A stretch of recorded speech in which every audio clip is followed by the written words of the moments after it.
اللہم صلی علی محمد وعلی آل محمد کما صلیت علی ابراہیم وعلی آل ابراہیم انک حمید مجید اللہم بارک علی محمد وعلی آل محمد کما بارکت علی ابراہیم وعلی آل ابراہیم انک حمید مجید الحمدللہ کفا والسلام علی عباد اللہ الذین اصطفیٰ اللہم طہر قلوبنا من النفاق وعملنا من الریاء ولساننا من الکذب والعین من الخیانت فإنک تعلم خائنۃ الأعین وما تخفی فی صدور صدق اللہ العظیم۔ اعوذ باللہ من الشیطان الرجیم بسم اللہ الرحمن الرحیم۔ وعن عبد اللہ بن مغفل رضی اللہ عنہ قال رجل للنبی یا رسول اللہ واللہ انی لأحبک فقال انظر ماذا تقول قال واللہ انی لأحبک ثلاث مرات فقال واللہ انی لأحبک ثلاث مرات فقال ان كنت تحبنی فأعد للفقر تجافا فإن الفقر أسرع إلى من يحبني من السبيل إلى منتهى رواہ ترمذی وقال حدیث حسن۔ حضرت عبداللہ بن مغفل رضی اللہ تعالی عنہ سے مروی ہے کہ ایک آدمی نے رسول اللہ صلی اللہ علیہ وسلم سے عرض کیا کہ یا رسول اللہ صلی اللہ علیہ وسلم، اللہ کی قسم بے شک میں آپ سے محبت کرتا ہوں۔ آپ صلی اللہ علیہ وسلم نے فرمایا غور کر لے جو کچھ تو کہتا ہے کہ تو واقعی جو کہہ رہا ہے ایسا ہی ہے۔ اس نے کہا کہ اللہ کی قسم میں آپ سے یقیناً محبت کرتا ہوں۔ 3 مرتبہ یہ بات کہی تو پس آپ صلی اللہ علیہ وسلم نے ارشاد فرمایا اگر تو مجھ سے محبت رکھتا ہے تو فقر کا ٹاٹ تیار کر لے، کیونکہ فقر اس آدمی کی طرف جو مجھ سے محبت کرتا ہے اس سے بھی زیادہ تیزی سے جاتا ہے جتنا سیلاب اپنے بہاؤ کی طرف جاتا ہے۔ اچھا جی، یہ حدیث جو ہے بظاہر تو اوپر تو سمجھ آ گئی کہ رسول پاک صلی اللہ علیہ وسلم سے محبت کرنے کا، پھر انہوں نے بتا دیا کہ تو اگر مجھ سے محبت کرے گا تو اس کی تمہیں کچھ قیمت ادا کرنی پڑے گی، کہ جو مجھ سے محبت کرتا ہے اس کی طرف پر فقیری اس طرح سے آتی ہے جیسے کہ سیلاب اوپر سے نیچے کی طرف اس کا ریلا آتا ہے۔ اب یہاں ایک لفظ جو ہے وہ ذرا سمجھنے والا ہے، فقر کا ٹاٹ۔ یہ ٹاٹ کا ویسے اب سب جانتے ہیں پہچانتے۔ اچھا، یہ جو ہے تجفاف، وہ اس چیز کو کہتے ہیں عربی میں، یہ لفظ جہاں پر آیا تجافن فقر کا ٹاٹ کے لیے، تو یہ اس کے لیے یہ آپ نے نیچے دیکھے لکھا بھی ہوا ہے کہ تجفاف جو ہے یہ وہ چیز ہے جس کو گھوڑے کو اس لیے پہناتے ہیں تاکہ تکلیف سے اس کو بچایا جا سکے، اور کبھی بوقت ضرورت اس کو انسان بھی پہن لیتا ہے۔ اب یہ آپ نے دیکھا ہوگا، یہ گھوڑوں کو جو گندگی کو سمیٹنے کے لیے تھیلیاں سی ٹاٹ کی بنا کے انہوں نے لگائی ہوتی تاکہ وہ لید وغیرہ اسی میں جاتی رہے، تو وہ ٹاٹ کی بنی ہوتی ہیں، اور ٹاٹ کی ہی یہ کہا کبھی مطلب کپڑا ہو ویسے لپیٹا ہو یا تھیلی ڈاکٹر، میں تو وہ کہہ رہی پتہ نہیں اس زمانے میں اب کس انداز میں وہ اس کو استعمال کرتے ہوں گے۔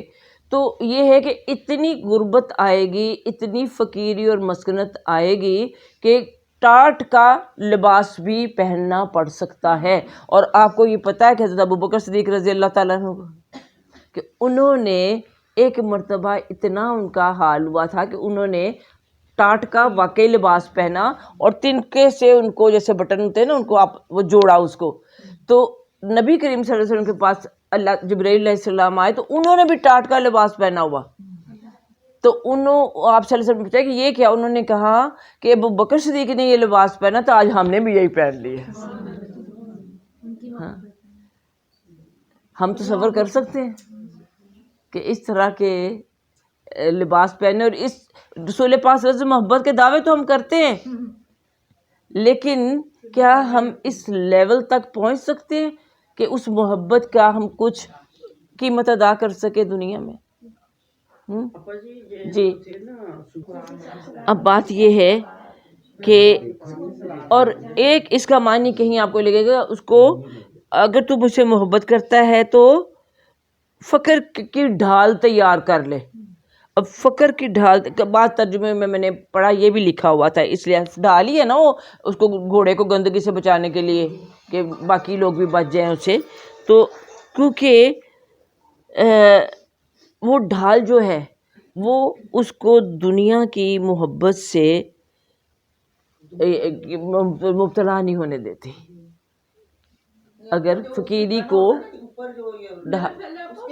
تو بات یہ ہے کہ جو انسان اللہ تعالیٰ سے اور اللہ کے رسول صلی اللہ علیہ وسلم سے محبت کرتا ہے ان کے لیے ان کی کاز کے لیے جیتا ہے تو پھر ان کی زندگی کا مقصد جو ہوتا ہے جینا اور مرنا کس کے لیے؟ اللہ اور اللہ کے رسول صلی اللہ علیہ وسلم کے لیے. اس لیے پھر وہ ہر قسم کے وقت کے لیے ہر قسم کے حالات کے لیے وہ تیار ہوتے ہیں. ہاں یہی چیز ہے بتانے کی. ہاں تو اس لیے زبانی دعوے تبھی نعرے لگا دیں لبیک یا رسول اللہ صدقے یا رسول اللہ. صرف فیل کریں اپنے اندر کہ کیا واقعی آپ ان کی ہر حکم پر لبیک کہتے ہیں یا ان کے لیے صدقے قربان ہونے کے لیے تیار. کبھی یہاں بیٹھی بیٹھی میں ساری خواتین سے کہوں نا کہ اپنے بچے کو اللہ اور اللہ کے رسول کے لیے قربان کر دیں تو آپ کتنی دیر سوچیں گے اس کے بارے میں؟ اور دیکھیے ان صحابیات کا کیا معاملہ تھا. ہاں اور ہم نے کبھی سوچا ہی نہیں سچی جو بات ہے کہ اپنے بچوں کو اللہ کی راہ میں اس طرح سے ہم روانہ کریں جس طرح کہ وہ کرتی تھی اور بھیجتی تھی. 4 بیٹے انہوں نے اپنے اللہ کی راہ میں دے دیے کیونکہ وہ قول کی سچی اور پکی تھی. تو بات یہ ہے کہ کوئی بھی محبت ہو دنیا میں بھی قربانی مانگتی ہے. مائیں اپنے بچوں کے لیے کتنی قربانی دیتی ہیں. پھر ماں کی اب اس پہلے قربانیاں دے دے کے بچے کو پالنا پھر اس بچے کو اللہ کی راہ میں قربان کرنے کے لیے بھیجنا. ہاں تو یہ کتنی بڑی یہ سعادت بھی ہے اور کتنا بڑا اعزاز انسان کے لیے ہے اور اپنے لیے. تو یہ ذرا ہمیں غور کرنا چاہیے اس کے اوپر. اگلی حدیث 485 حضرت کعب بن مالک رضی اللہ تعالیٰ عنہ سے مروی ہے کہ مطلب ہوتا ہے روایت کہتا ہے نریٹڈ بائی انگریزی میں سمجھنا ہے کہ رسول اللہ صلی اللہ علیہ وسلم نے ارشاد فرمایا 2 بھوکے بھیڑیے جن کو بکریوں میں چھوڑ دیا جائے وہ اتنا زیادہ نقصان نہیں پہنچاتے جتنا کہ مال اور جاہ کیا ہوتا ہے؟ شہرت ہاں شان و شوکت. کہ 2 بھوکے بھیڑیے جن کو بکریوں میں چھوڑ دیا جائے وہ اتنا نقصان نہیں پہنچاتے جتنا کہ مال اور جاہ کی حرص آدمی کے دین کو پہنچاتی ہے. یعنی دین کو نقصان پہنچانے والی چیز یہاں کیا؟ مال کی حرص اور شان و شوکت اور عزت اور دنیا کی جو ہے اس کی جو حرص ہے وہ ان یعنی بھیڑیوں سے بھی زیادہ انسان کو نقصان پہنچاتی ہے. اور دیکھیے دنیا میں جو لڑائیاں ہوتی ہیں وہ اس کے لیے ہی ہو رہی ہیں نا, اقتدار کے لیے, اپنے نام کے لیے. وہ چاہے کوئی دنیا دار سیاسی جماعتیں ہوں یا کوئی دینی جماعتیں ہوں, وہاں بھی یہی کچھ ہوتا ہے. ہر جگہ ایسا ہی کہ میں آگے, مجھے مرتبہ مل جائے. میرے لیے بڑے فخر کی بات ہے کہ میں اپنی جماعت کا جنرل سیکرٹری ہوں. ہاں یا کیا اور اس مال کے لیے بھی دیکھیے پھر اپنے کیا کیا انسان اس کے لیے کرتا, کتنا مال حاصل کرنے کے لیے اور اقتدار حاصل کرنے کے لیے. یہ دونوں چیزیں صرف وہی بات کہہ رہے ہیں کہ یہ دنیا داروں میں نہیں ہے, بظاہر دیندار. اب یہ دیکھیں نا آپ کو جو دیندار جماعتیں بھی ہماری نکلی ہوئی, مولانا صاحب کو کیا ہوا ہے, پاگل ہوئے ہوئے لگ رہے ہیں اسی چیز کی خاطر ہی نا. ہاں اور اس میں پھر ان کو دل کا حال اللہ جانتا ہے, پھر بھی ہم نہیں کچھ کہہ سکتے. لیکن وہ جو چیز سامنے نظر آ رہی ہے وہ کیا ہے؟ اقتدار. اور جب ہاں جو ظاہر پہ قیاس کرنا ہے تو ہاں تو اور اب دیکھیے دنیا، اب ہم اپنے معاشرے کو دیکھیں تو جو کرپشن ہے وہ کرپشن کس وجہ سے ہے؟ زیادہ سے زیادہ مال بٹورنے کے لیے، رشوتیں دے کے، سفارشیں کر کے اعلیٰ عہدے حاصل کرنے، جہاں آ گیا مال آ گیا، اور یہی کچھ ہو رہا ہے۔ اس میں کوئی فرق ہی نہیں کہ کون جماعت یا کون شخص ایسا کر، ہر کوئی اسی کام میں لگے ہوئے، جن کے پاس ہے وہ اس کو قائم رکھنے کے لیے پوری تگ و دو کر رہے ہیں، اور جن کے پاس نہیں ہے وہ کہتے ہیں اس کے سے چھن جائے اور میرے پاس آ جائے۔ تو یہی تو اللہ تعالیٰ قرآن میں بھی کہتا ہے نا کہ اگر انسان کو کہ جو مرتبہ عزت مل جائے، کیا وہ الفاظ ہیں، تو وہ تو اللہ کے اور رب عرش کے مقام پر پہنچنے کی کوشش کرے، اس کی تو دیکھیے نا وہ فرعون جیسے شخص میں کہ ربوں کو بلا لا، رب اعلیٰ اپنے آپ کو وہ کہلاتا تھا۔ تو یہ یعنی انسان کو اب دیکھیے نقصان پہنچانے والی چیز کیا ہے؟ مال اور جاہ، ان دونوں کی ہرس جو ہے اتنا نقصان پہنچاتی ہے کہ اتنا اگر بھیڑیے بھوکے بکریوں کے گلے میں گھس جائیں تو ان کو نقصان نہیں پہنچاتے۔ اس لیے اللہ تعالیٰ ہم سب کو اس سے محفوظ رکھے کہ یہ ہرس کبھی پیدا ہی نہ ہو کہ آگے ہے جی حدیث نمبر 486۔ حضرت عبداللہ بن مسعود رضی اللہ تعالیٰ عنہ سے روایت ہے کہ رسول اللہ صلی اللہ علیہ وسلم ایک چٹائی پر آرام فرما رہے تھے، جب بیدار ہوئے تو اس کا نشان آپ صلی اللہ علیہ وسلم کے پہلو پر پڑ گیا۔ ہم نے کہا یا رسول اللہ صلی اللہ علیہ وسلم، اگر آپ کے لیے نرم گدا تیار کروا دیں، یعنی یہ جو آپ کی حالت ہے تو اگر نرم گدا ہو تو آپ کے جسم کے اوپر یہ نشان نہ پڑے، کیونکہ آپ کا بستر کیا ہوتا تھا؟ چمڑے کا وہ ہوتا تھا بستر، جس کے اندر کھجور کی چھال بھری ہوتی تھی، تو ظاہر ہے وہ نہ ایون ہوتی ہوگی، وہ چبھتی بھی ہوگی۔ وہ جو بستر ہوتا تھا، یہ تو ویسے آپ دیکھتے ہیں ہاں چٹائی کی بات ہو رہی ہے، یعنی چٹائی پر بھی سو جاتے تھے، اس پہ بھی لیٹ جاتے تھے، اور جو گھر کے اندر بستر اگر کبھی استعمال بھی کرتے تو وہ اس قسم کا ہوتا۔ بلکہ یہاں تک ہے کہ حضرت آپ کی کسی ایک زوجہ نے، اس کا نام نہیں لیا گیا، انہوں نے آپ کا جو نیچے بچھانے کا کپڑا اس کو چوڑا کر دیا، ایک تو دوہرا ہوتا ہے، ایک چوڑا کر دیا، تو آپ صلی اللہ علیہ وسلم ناراض ہوئے، پتہ نہ چلا کہ نیچے اور کہا کہ اس کی وجہ سے میں نے یعنی آج یعنی وہ ان کی میری نماز میں اٹھنے میں دیر ہو گئی۔ آرام ہوتے آپ کا بستر سے نکلنے کو دل چاہتا ہے، ٹائم سے زیادہ آرام ہاں اپنی روٹین سے زیادہ میں نے آرام کر لیے۔ تو وہی دیکھیں ہم اپنے اوپر قیاس کریں کہ جتنا نرم جتنا گرم بستر ہوتا ہے اس پہ سے اٹھنا اتنا ہی مشکل ہوتا ہے، اور اب ہمارے جو 8-8 انچ کے وہ فوم کے گدے ہوتے ہیں ان کے اوپر، اور پھر آرتھو اور یہ اور وہ کیا کیا کچھ ہم نہیں کرتے۔ تو آپ صلی اللہ علیہ وسلم نے مزید فرمایا، جب صحابہ کرام نے پوچھا کہ یا رسول اللہ کیا ہم آپ کے لیے نرم گدا تیار کروا دیں، تو آپ صلی اللہ علیہ وسلم نے ارشاد فرمایا کہ مجھے دنیا سے کیا تعلق، میں تو دنیا میں اس سوار کی طرح ہوں یا اس مسافر کی طرح ہوں جس نے ایک درخت کا سایہ حاصل کیا، یعنی تھک گیا، سستانے کے لیے کسی درخت کے سائے میں کچھ دیر کے لیے رک گیا اور پھر چلتا بنا اس کو چھوڑ کے۔ مسافر کا یہی کام ہوتا ہے نا۔ آج کل تو آپ دیکھتے ہیں آپ کے قیام الطعام کے بھی بڑے اہتمام ہیں، اب تو قدم قدم پر آپ کے لیے آرام گاہیں، ریسٹ ایریاز ہیں۔ تو پہلے جو گھوڑوں پر اونٹ پر سفر کرتے تھے ان کے لیے وہ اترتے بھی نہیں ہوں گے۔ اب یقین کریں کل ہی میں نکلی تھی اس کو تیل کولو سے لینے کے، گاڑی میں بیٹھی تھی، اتنا بڑا اونٹ، اس کو دیکھوں پر دیکھی جاؤں، اتنا بڑا اونٹ، میں اس کی ساری پھر غور کیا، ہاں الابلی کیف خلقت، ہاں تو وہ اس کے اوپر بندہ چڑھا ہو تو پھر اس سے اترنا جو ہے، اس لیے تو آپ صلی اللہ علیہ وسلم کہہ رہے ہیں کہ اللہ سے مانگو کہ اگر تمہاری چابک بھی گر جائے نا اونٹ سے تو ہاں اللہ سے کہو کہ یہ تو بڑا بندوبست، خود اترنا کتنا مشکل ہے، اونٹ کو بٹھانا، اس کے دو گھٹنے ہوتے، میں نے یہ بھی غور کیا اس کے کل کہ ہاں کہ دو گھٹنے، پہلے ایک وہ طے کرتا ہے پھر دوسرے کرتا ہے، ظاہر اتنی لمبی ٹانگیں، باریک ٹانگیں ہیں اس کی، ہاں اللہ کی تخلیق دیکھیے۔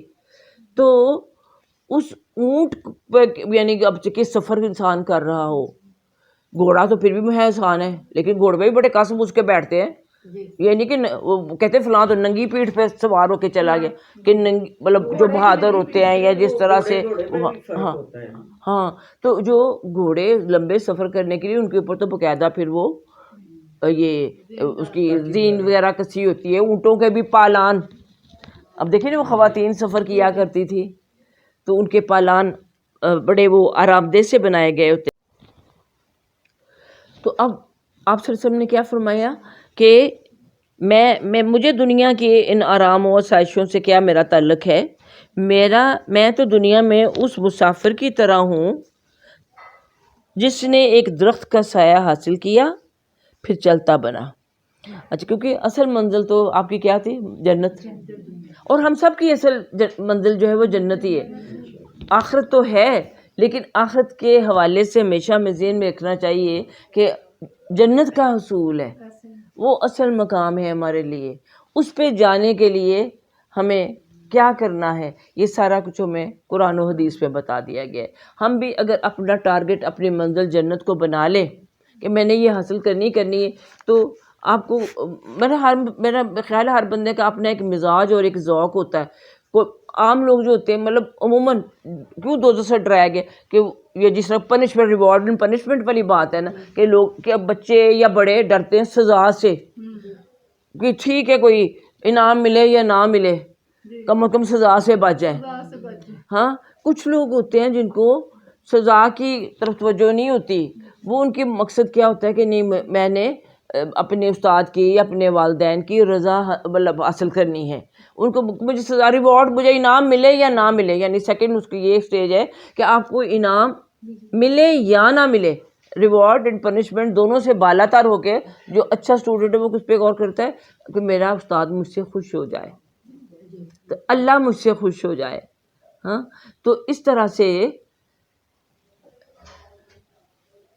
وہی بات کر رہے تھے کہ انسان کے اپنے ذوق کے اوپر ڈیپینڈ کرتا ہے۔ اب مجھے نہیں پتا کہ آپ میں سے اگر کوئی نیک کام کرتے ہیں تو وہ دوزخ سے ڈر کے کرتے ہیں کہ جنت کی حاصل کرنے کے لیے کرتے ہیں، یا پھر اللہ کے راضی کرنے کے لیے کرتے ہیں؟ سچی بتائیں، اللہ کو راضی کرنے کے لیے کرتے ہیں؟ کبھی آپ کو دوزخ کا خوف نہیں لگا؟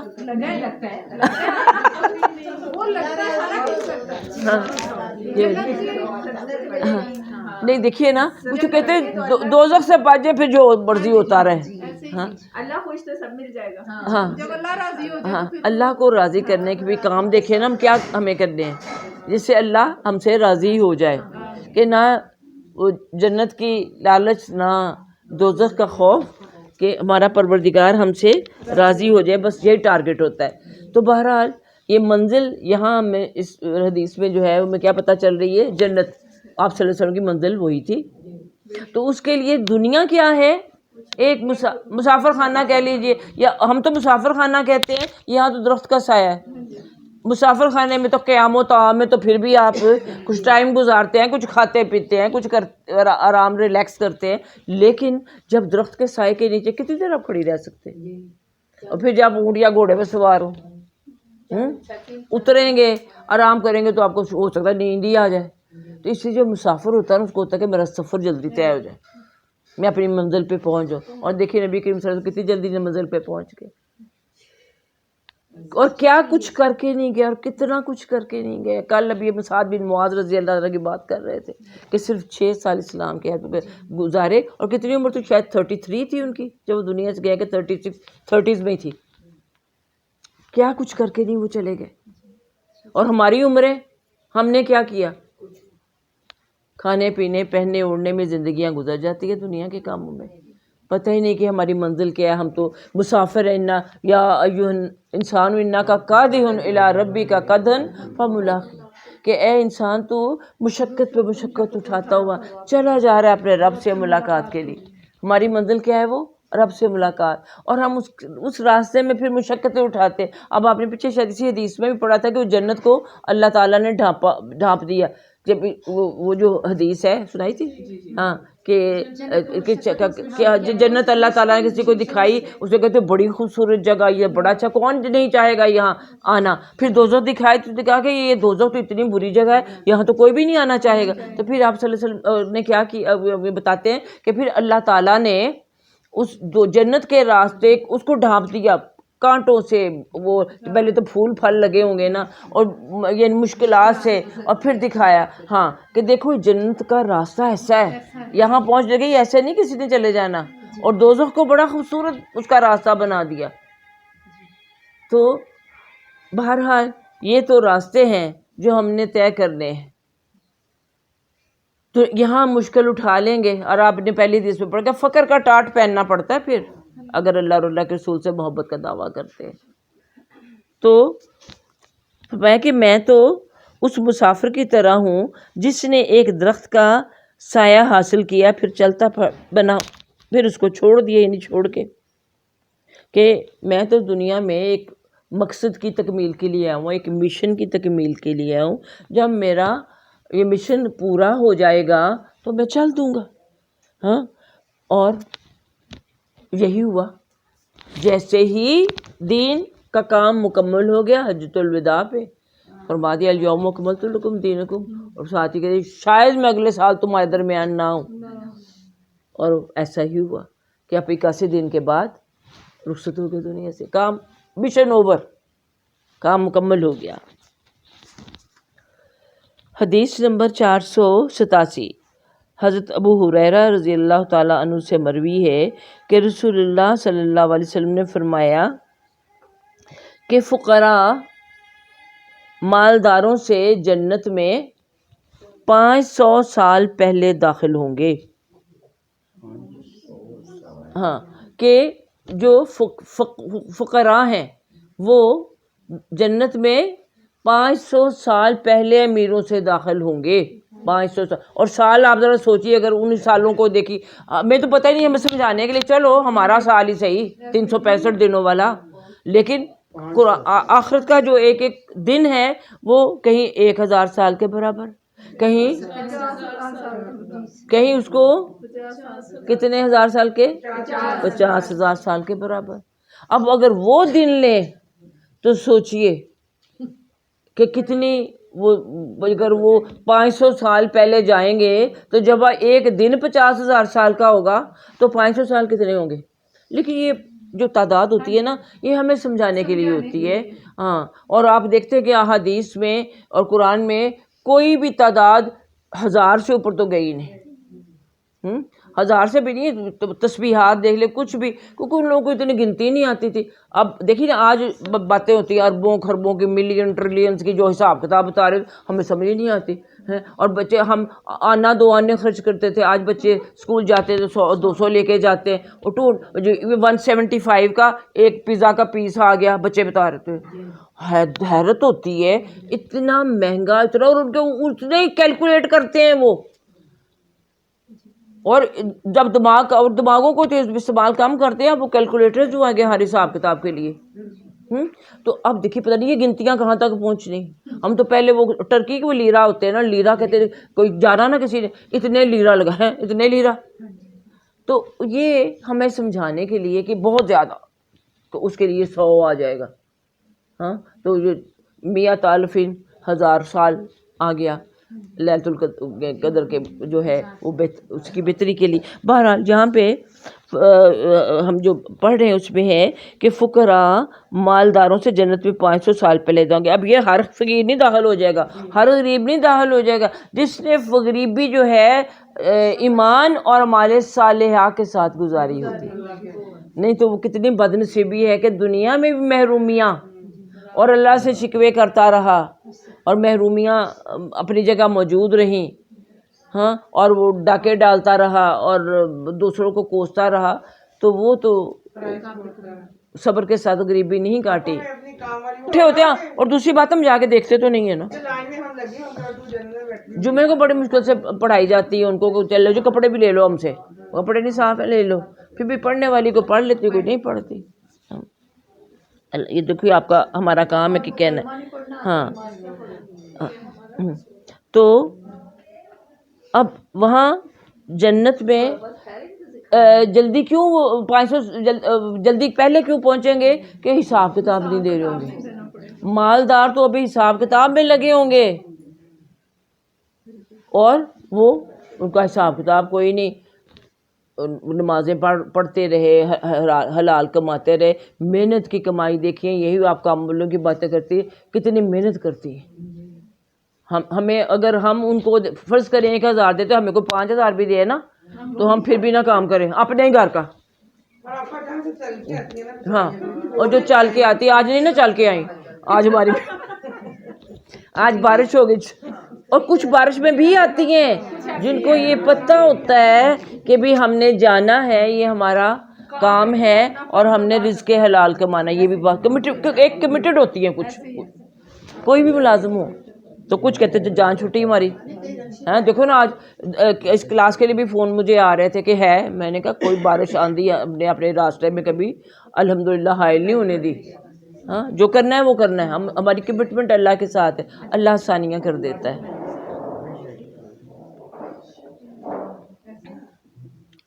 تو وہی بات کہ اب امیر جو ہے ان سے تو پوچھا جائے گا مال کہاں سے کمایا اور کہاں خرچ کیا, ایک ایک پائی کا حساب دو. ہاں, ایک ایک پیسے کا. اب پیسے پائیاں دھیلے تو ختم ہو گئے نا, ایک ایک روپے بھی گئے, اب پتہ نہیں کیا ہوگا وہاں. ہم تو یہی کہتے تھے. ہاں, تو یعنی جو بھی کیا, کم سے کم جو تمہاری کوئی ہو سکتا ہے کوئن, اس کے حساب سے تو اس کا حساب لیا جائے گا کہ کہاں سے کمایا اور کہاں اس کو لگایا. اب دیکھیے کما تو لیا, اب اس کو اللہ تللے جو ہم خرچ کرتے ہیں اللہ کی راہ میں ہم کرتے نہیں ہیں. تو یہ بات ہے. اب پھر حدیث نمبر 488 پہ آ جائیے. حضرت ابن عباس رضی اللہ تعالیٰ عنہ و عمران بن حسین رضی اللہ عنہم عن النبی.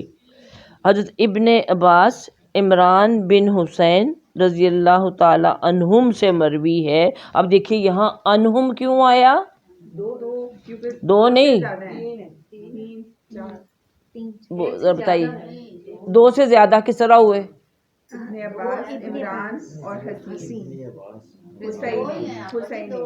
ابن عباس حسین, ہاں عمران ابن حسین.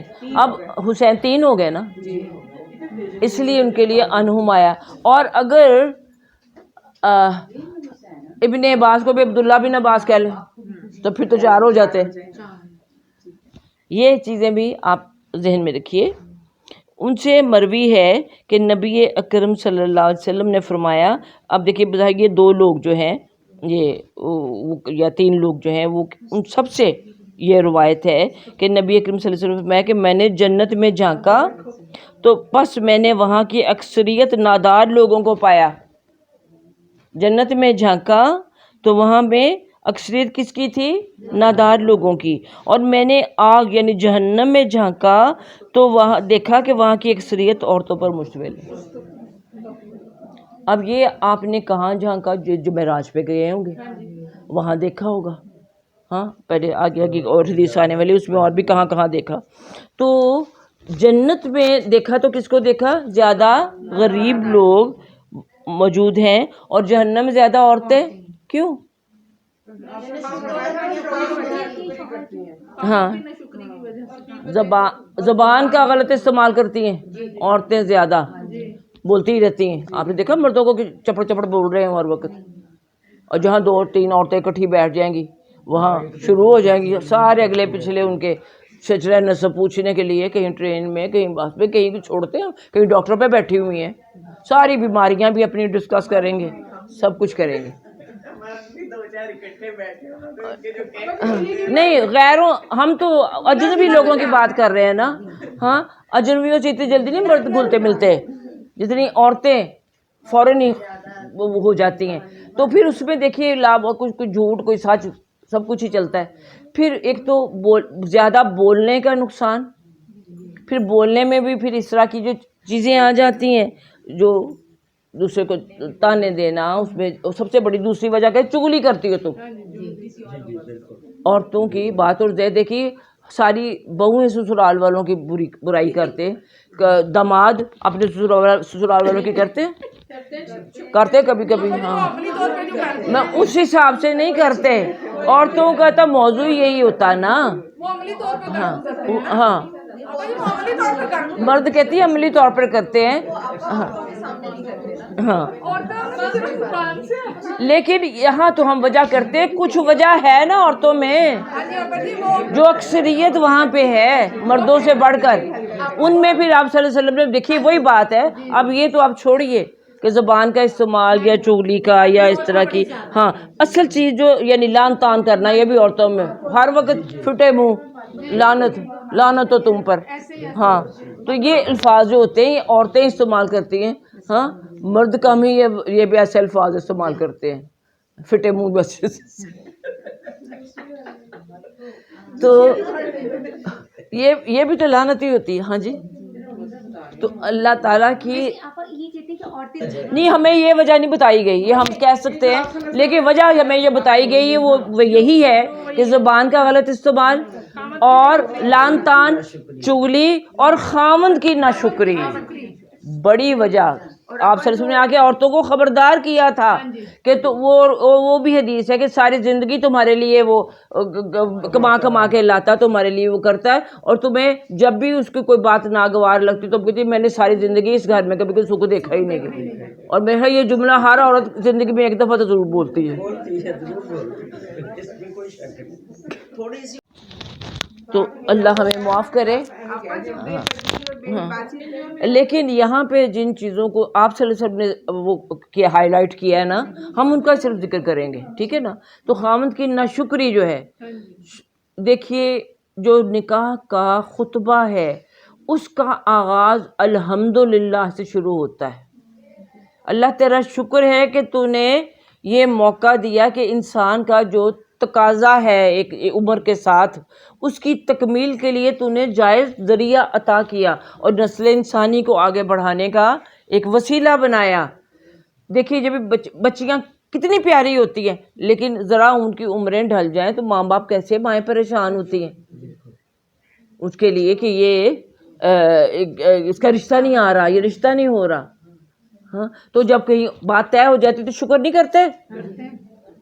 تو یہ رشتہ جو ہے یہ اللہ کا شکر ادا کرنے والا ہے, اس لیے اللہ نے اس کی بھی تکمیل کی. پھر وہ اب ماں باپ کے گھر تو ٹھیک ہے سب کچھ ضرورتیں پوری ہوتی تھی, اب ساری ضرورتوں کا کفیل شوہر ہو گیا, وہ کر رہا ہے. اگر صحیح اسلامی شوہر ہو, یہ نہیں کہ آپ کو جا کے میکے سے لے کے وہ آتی رہے اور پہلے جہیز لے کے آئے پھر وہ, یعنی اگر ہم اس کو اس لحاظ سے دیکھیں تو وہ پھر اب ساری زندگی شوہر پہ ڈپینڈنٹ ہوتا ہے. اور اب ہم سب خواتین بیٹھی ہیں, ہمیں اپنی ضرورتوں کے لیے کیا ہم اپنے باپ کے پاس جاتے تھے کہ آج مجھے کپڑے چاہیے یا آج مجھے گھر میں فلاں چیز ختم ہوئی ہے یا یہ کس کے پاس جاتے, کون کرتا ہے؟ شوہر کرتے ہیں. کہا کہ خطبے میں جو پڑھتے کوئی 1 2 3 کوئی بھی پڑھ لے, اس میں سب میں تقوی کی بات ہے کہ رشتہ جو ہے یہ تقوی کے اوپر اس کی بنیاد بن رہی ہے, اللہ کے خوف کے ساتھ. آپ کو بلڈ ریلیشن نہیں ہے, اور اللہ تعالیٰ کہتے ہیں میں نے تمہارے درمیان مودت اور محبت پیدا کر دی. کون کہاں کا مرد ہوتا ہے کہاں کا, یعنی ایک جسمانی تعلق جو ہے اس کی وجہ سے. اور اگر اللہ نے وہ چیز نہ رکھی ہو تو کبھی تو آگے نسلیں بڑھے ہی نہ.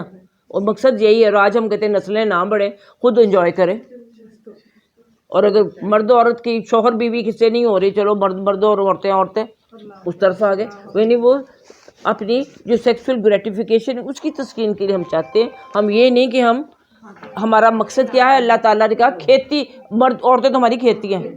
اچھا وہ تو اب یہ ہو گیا. بات یہ ہے کہ وہ شوہر اب جو آپ کی ساری ضرورتیں پوری کرتا ہے, اس کے بارے میں اگر کسی وقت اس نے کچھ نہ کیا یا کسی بات پہ نہ کر دی تو آپ وہی بات کہتے ہیں آپ نے کبھی کچھ کیا ہے. جب بھی آپ سے کچھ کہو نا آپ نے تو جواب ہی دینا ہوتا ہے, یہ تو کم از کم ضرور کہتے ہیں. اور یہ نہیں سوچتے کہ وہ اتنے سالوں سے کیا کیا کیا کچھ کر رہا ہے. یہ ناشکری کی علامت ہے. یہی نبی صلی اللہ علیہ وسلم نے حدیث میں فرمائی ہے کہ وہ ساری زندگی تمہارے لیے سب کچھ کرتا ہے اور تم کہتی ہو میں نے کبھی اس گھر میں کبھی کوئی بھلا دیکھا ہے، کوئی بھلی بات دیکھی ہی نہیں کبھی. میں اتنا وہ اظہار کر دیتی ہے. اور عموماً دیکھیے وہ شوہر جو ہوتے ہیں اپنے ماں باپ کو چھوڑ کے بیویوں کی طرف ہو جاتے ہیں، ایسے بھی ہو جاتا ہے، وہ جو توازن نہیں رکھ سکتے. ہمیں تو توازن رکھنے کے لیے کہا گیا. بہرحال آگے چلیے. یہ بڑی مجھے پیاری حدیث لگی تھی اگلی بھی جو ہے 499 نمبر. حضرت اسامہ بن زید رضی اللہ عنہما سے مروی ہے. اب یہاں دیکھیے عنہما آیا کیوں؟ دو ہیں. کون؟ ذرا اس طرح سے میں جواب چاہ رہی ہوں. اسامہ اور زید، دو کے لیے عنہما، دونوں کے لیے. دو عورتیں ہوں تب بھی عنہما، دو مرد ہوں تب بھی عنہما. حضرت اسامہ بن زید رضی اللہ عنہما سے مروی ہے کہ نبی اکرم صلی اللہ علیہ وسلم نے فرمایا کہ میں جنت کے دروازے پر کھڑا ہوا. اوپر آپ نے پڑھا جنت میں جھانکا، اب یہاں کیا ہے؟ جنت کے دروازے پر کھڑا ہوا. پس وہاں داخل ہونے والے زیادہ لوگ مساکین ہیں اور مالدار حساب کے لیے ابھی روک لیے جائیں گے. یعنی میں نے کھڑا ہوا، میں نے دیکھا کہ وہ ان کی لائن لگی، وہ حساب کے لیے روکے جا رہے ہیں اور ان کو کہا جا رہا ہے کہ جاؤ جاؤ. جیسے آپ دیکھیے اکثر آپ کہیں ویکسینیشن کے لیے بھی آپ جائیں یا ایئرپورٹ پہ کہیں بھی جائیں تو جن کا کلیئر ہوتا ہے چلو بھی جاؤ جاؤ جاؤ، تم ذرا رک جاؤ، یہ سائڈ پہ ہو جاؤ.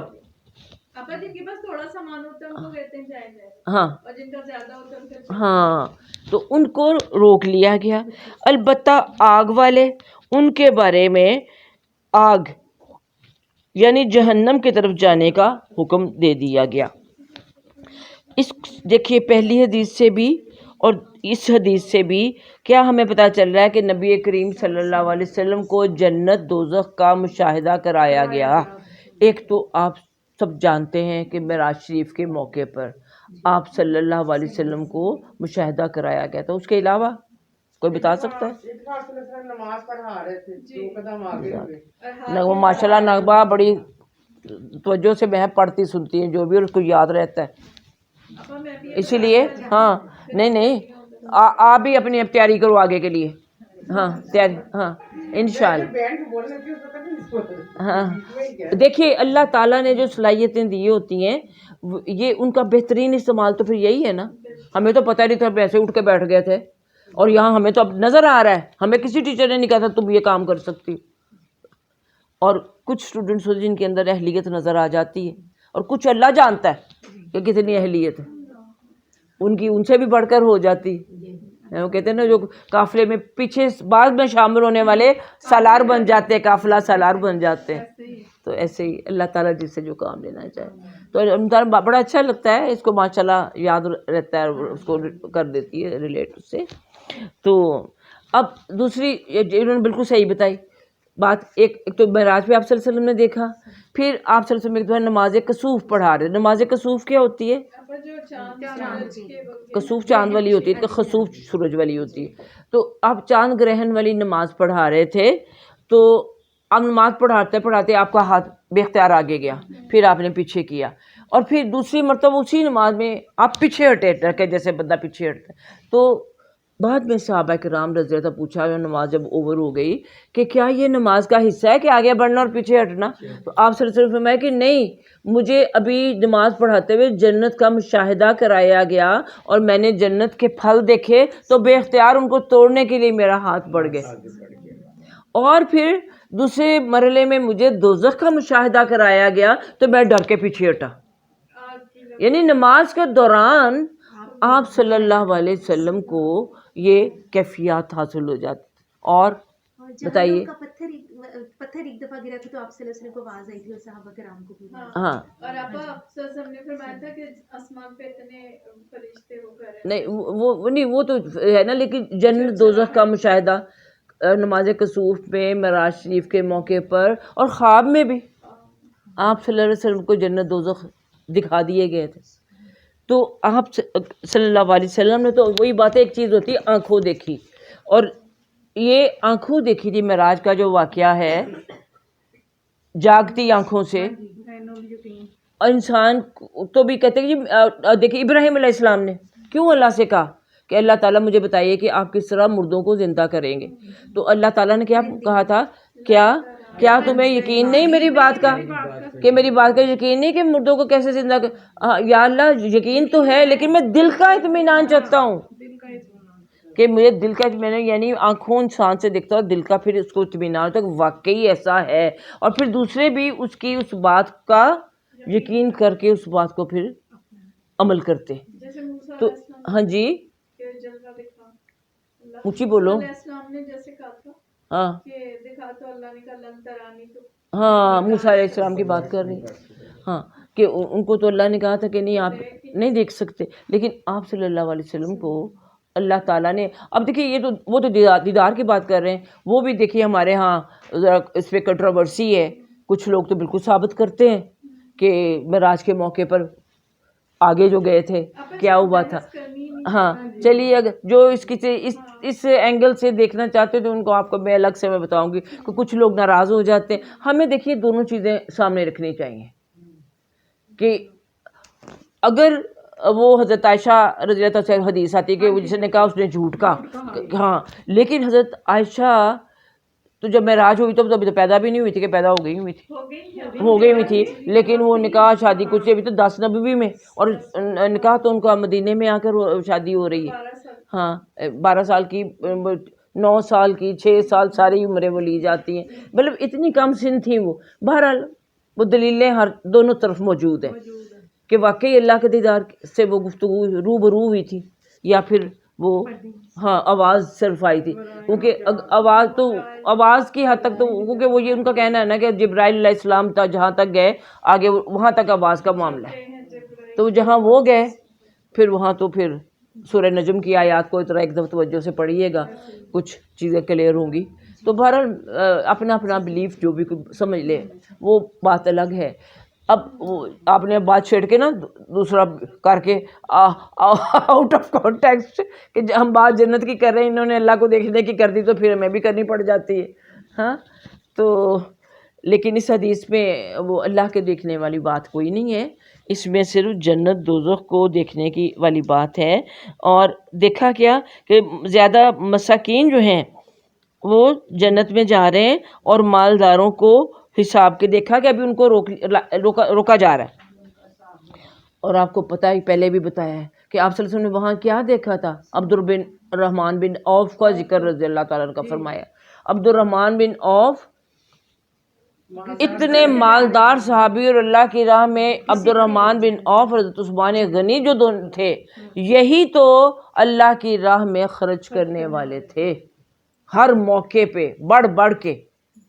ہاں لیکن آپ نے دیکھا کہ عبد الرحمن بن عوف گھسٹتے ہوئے جنت میں داخل ہو رہے ہیں, یعنی کھڑے کھڑے وہاں اپنی باری کا انتظار, حساب کتاب کے مرحلے سے گزرنا. آپ دیکھیے جب آپ لائنوں میں لگے ہوتے ہیں, حاج عمرے کے لیے بھی جائیں تو اپنے ایئرپورٹ پہ, ان کے ایئرپورٹ پہ کتنا وہ تھکن والا وہ مراحل ہوتے ہیں, وہ تو وہ تھک چکے ہوں گے حساب دیتے, حالانکہ کلیئر ہے ان کا, لیکن پوچھنا تو ہے نا کہ کیا کیا. ہاں وہ جو کمایا تھا وہ میں نے فلاں غزوہ میں لگا دیا, وہ میں نے فلاں مسکین کو دے دیا, میں نے وہ سارا بتائیں گے. بتاتے بھی تو ٹائم لگے گا, اور اتنے تھک جائیں گے کہ گھسڑتے ہوئے جنت میں داخل ہوں گے, تھک کے اب چلنے کی سکت نہیں رہ گئی ہوگی ان کے اندر. ہم سب چاہتے تو ہیں مال ہمیں ملے, زیادہ سے زیادہ ہو, سائشیں ہوں, سب کچھ ہو, یہ نہیں ہم سوچتے کہ حساب دینا, حساب تو ان کو بھی دینا پڑا ایسے صحابہ کرام کو. تو البتہ آگ والے تو ان کے بارے میں آگ یعنی ان کو کہا کہ جاؤ جی سیدھے جاؤ جہنم میں, ان کو حساب کتاب کے لیے نہیں روکا گیا.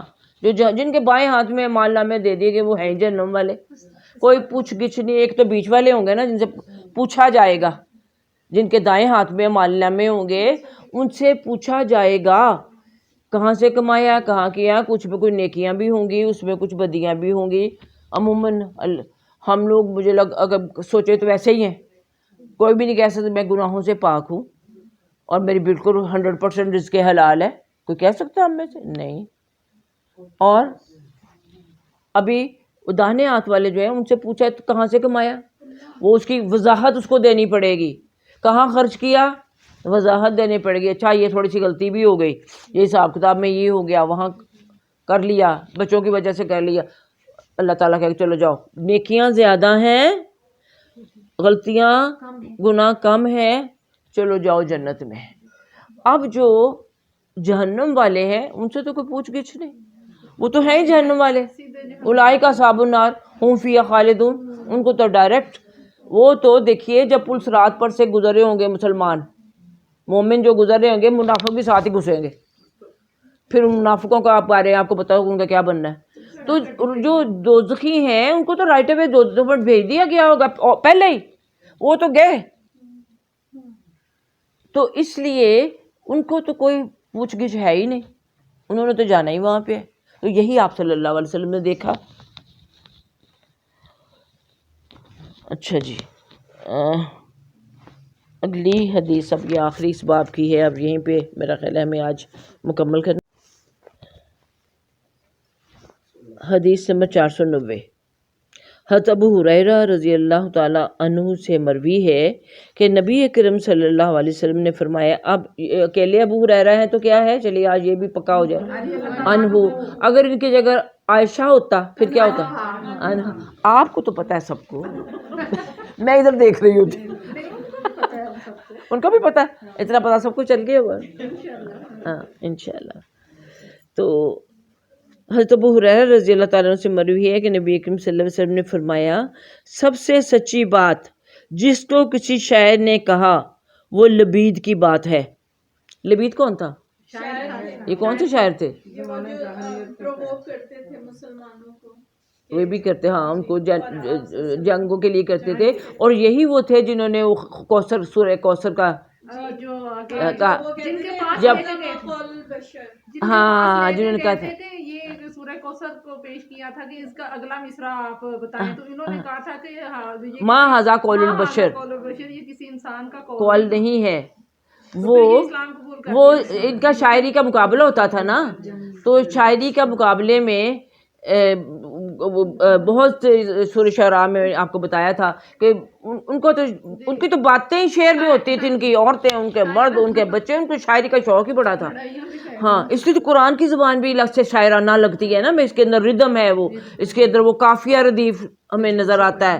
ہاں تو وہ جو وہ مقابلہ ہوتا تھا، پھر اس میں جو سب سے بیسٹ ہوتا تھا اس کو ملک الشعراء کا خطاب دیا جاتا تھا کہ شاعروں کا بادشاہ، اس کو تاج پہنایا جاتا تھا. اور اس کا کلام لٹکایا، ہاں کلام لٹکایا جاتا، اس کا کلام خانہ کعبہ پہ لٹکایا جاتا تھا.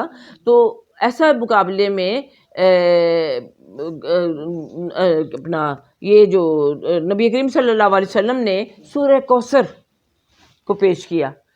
تو یہ لبید جو تھا یہ تو بہت قادر الکلام تھا، زبان کو جانتا تھا، زبان کی باریکیوں کو جانتا تھا، اس کی گہرائیوں کو جانتا. ہر شاعر، اب دیکھیے جو الفاظ جس طرح سے ووکیبلری علامہ اقبال کی ہے، میری آپ کی سوچ بھی نہیں سکتے کہاں کہاں سے وہ الفاظ لے کے آتے تھے، یا غالب ہے یا کوئی بھی ہے. تو لبید نے یہ اس وقت تک ظاہر یہ سارے مشرکین تھے، جب اپنا یہ بھی کلام لے کے آئے ہوئے تھے.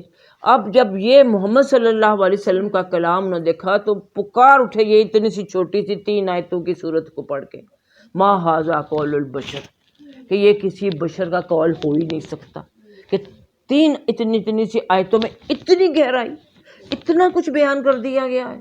آپ بھی دیکھیے سورہ کوثر کی ہم تفسیر شروع کریں تو کرتے چلے جائیں، ہم جیسے بھی اتنا کچھ لکھا کہا گیا اس کے بارے میں. سورہ اخلاص کو دیکھ لیجئے، یہ چھوٹی چھوٹی صورتیں جو ہیں. ہاں تو وہ آپ صلی اللہ علیہ وسلم، حضرت ابو ہریرہ سے مروی ہے کہ نبی کریم صلی اللہ علیہ وسلم نے فرمایا، سب سے سچی بات جس کو کسی شاعر نے کہا وہ لبید کی بات ہے.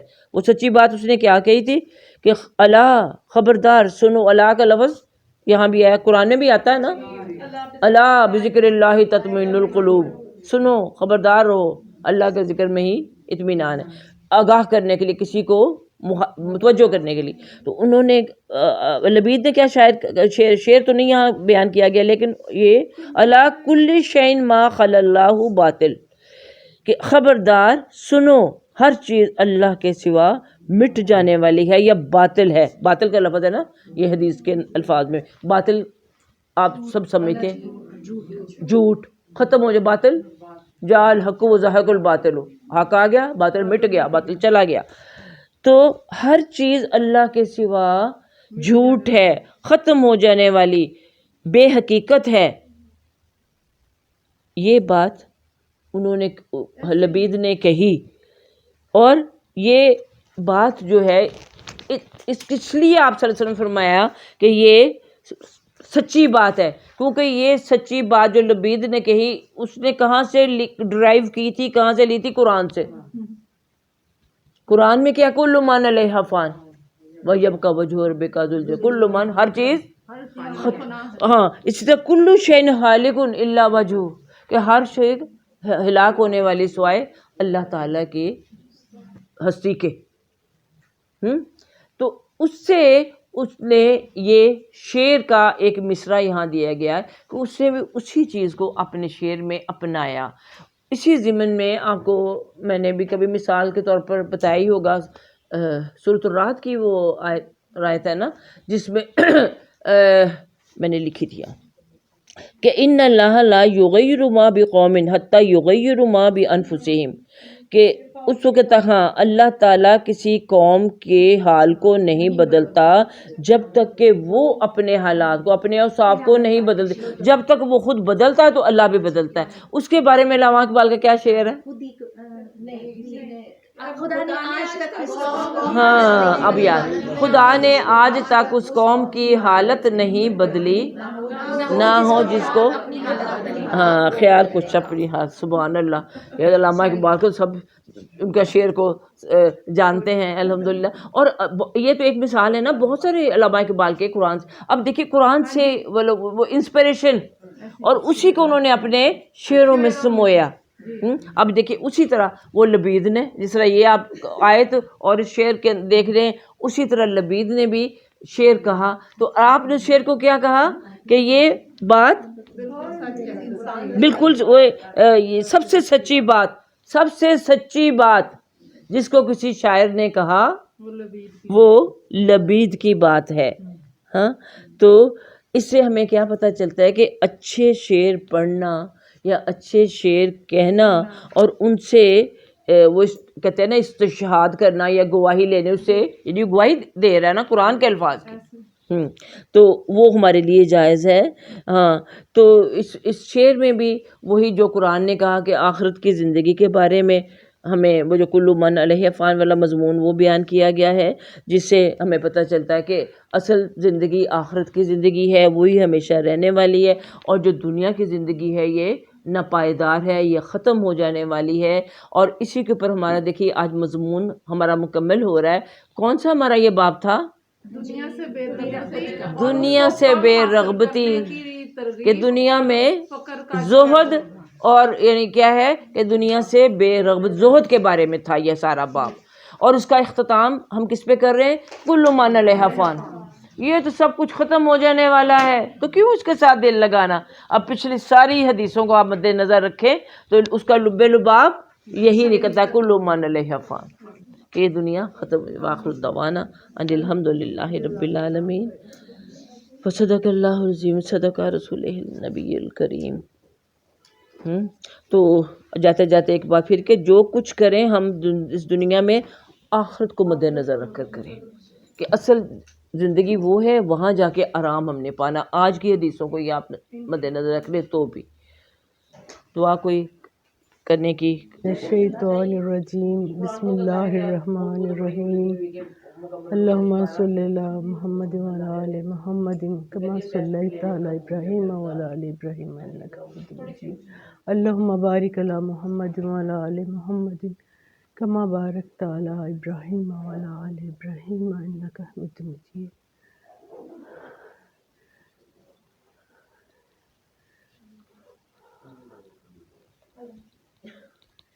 وہی پھر آشا نے کہا تھا نا ابو بکر کو مار کے نہیں کھڑا کرے. آپ ہی کرا لیں.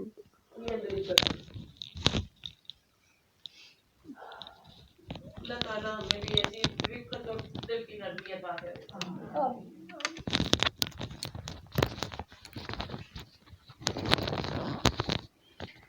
اللهم صل على محمد وعلى آل محمد كما صليت على إبراهيم وعلى آل إبراهيم إنك حميد مجيد. اللهم بارك على محمد وعلى آل محمد كما باركت على إبراهيم وعلى آل إبراهيم إنك حميد مجيد. ربنا لا تزغ قلوبنا بعد إذ هديتنا وهب لنا من لدنك رحمة إنك أنت الوهاب. ربنا ظلمنا أنفسنا وإن لم تغفر لنا وترحمنا لنكونن من الخاسرين. رب ارحمهما كما ربياني صغيرا.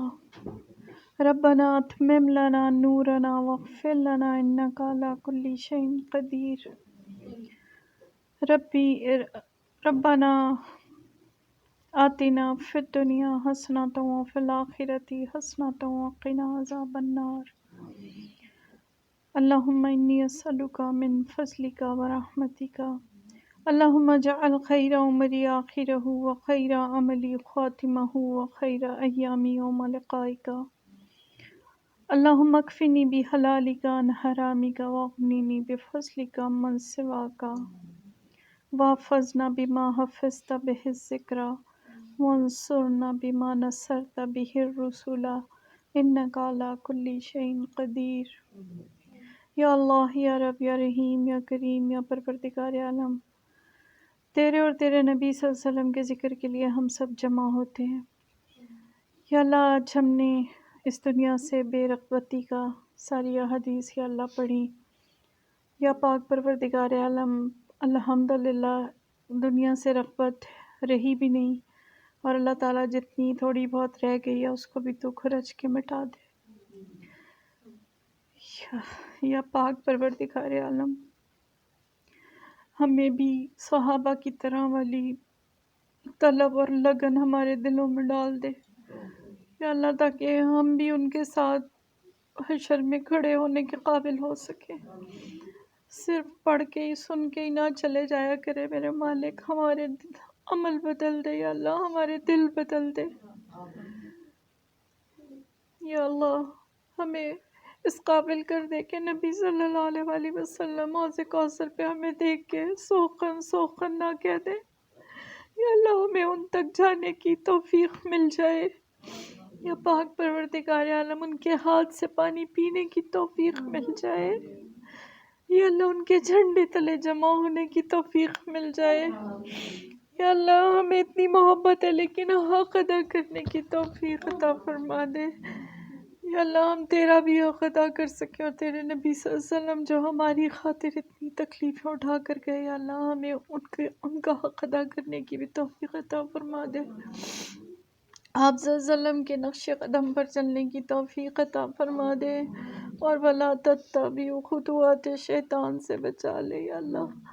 یا ارحم الراحمین، ہم سب کے دلوں میں جو بھی نیک اور جائز حاجات ہیں، دعائیں ہیں یا اللہ، سب قبول فرما لے اور ہمیں ہماری آخری سانس تک اسی طرح جوڑ کے رکھنا یا اللہ. تیرے ذکر کی خاطر ہم جڑے رہیں یا اللہ. الحب فی اللہ والبغض فی اللہ کے مصداق بنا دے یا اللہ. ہم سب کے دلوں کی دعائیں قبول فرما لے. ربنا تقبل منا انک انت السمیع العلیم وتب علینا انک انت التواب الرحیم. وصلی اللہ تعالی علی خیر خلقہ محمد وآلہ واصحابہ اجمعین برحمتک یا ارحم الراحمین. سبحان ربک رب العزۃ عما یصفون وسلام علی المرسلین والحمد للہ رب العالمین.